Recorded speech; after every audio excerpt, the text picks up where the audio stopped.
नमस्ते छात्रों मित्रों, हम अपनी आज दूसरी कविता देखने वाले हैं फूल और कांटे। इस कविता के कवि का जो नाम है वो नाम अयोध्यायंशी उपाध्याय हरिओम।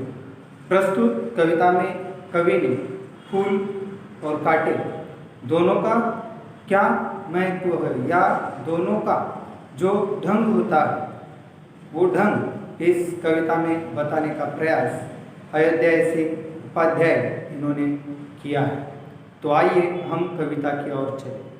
है जन्म लेते जग में एक ही पौधा उन्हें है पालता, रात में उन पर चमकता चांद भी एक सी ही चांदनी है डालता।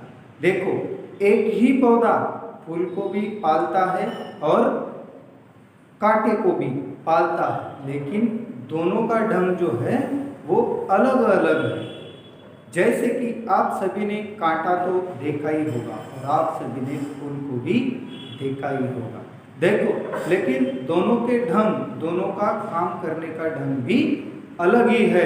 रात में उन पर चमकता चांद भी एक ही चांदनी डालता है, लेकिन दोनों का भी ढंग अलग होता है। जैसे कि एक अच्छा आदमी और एक बुरा आदमी, दोनों ही आदमी है, भगवान ने दोनों को ही एक जैसा ही बनाया है, लेकिन उनके विचार, दोनों के विचार भी अलग अलग है।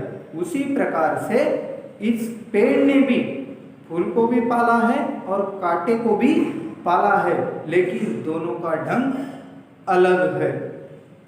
मेह उन पर है बरसता एक सा, एक सी ही उन पर हवाएं है बही, पर सदा ही यह दिखाता है हमें कि ढंग उनके एक से नहीं। देखो, भगवान ने विश्व में दोनों को ही लाया है, लेकिन दोनों के ढंग अलग से है। मेघ उन दोनों पर ही बरसता है और एक सी ही उन पर हवाएं भी चलती है, लेकिन पर सदाई वो ये दर्शाते हैं कि हम दोनों के ढंग कैसे हैं, अलग अलग है। यानी कि कांटा ये जो है किसी को पसंद नहीं आता, लेकिन फूल सभी को पसंद आता है। यानी कि विश्व में विभिन्न प्रकार के लोग होते हैं, कुछ कांटे जैसे होते हैं और कुछ फूलों जैसे होते हैं। यानी कि विश्व में सभी के ढंग एक से नहीं होते, जबकि मेघ, बादल दोनों पर ही बरसते हैं, लेकिन दोनों में विभिन्न प्रकार के फर्क इसमें दिखाई देते हैं। छेद कर कांटा किसी की उंगलियां फाड़ देता है किसी का वरवसन। देखो, कांटा जो है किसी की उंगली को अगर लगा तो फाड़ देता है या काट देता है उनकी उंगलियां, और उनका वरवसन यानी कि वसन, वस्त्र, सुंदर जो रूप होता है, वो कांटा अगर हमारे उंगली को लगा तो हमारी उंगलियां वो फाड़ देता है।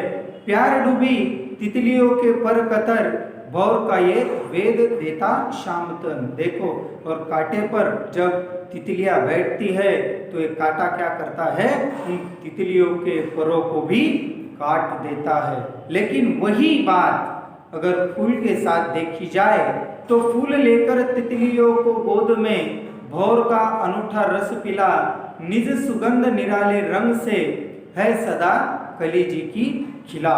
लेकिन हम जो बात देखेंगे फूल की वही बात, लेकिन फूल क्या करता है, तितलियों को अपने गोद में लेकर अपना अनूठा यानी कि अपना अच्छा सा रस जो है, अनूठा रंग, अलग ही रंग जो है वो प्यार से उन्हें पिलाता है और निज सुगंध उन्हें देता है। यानी कि तितलियों को जो फूल है अपनी गोद में लेकर उनसे प्यार दर्शाता है।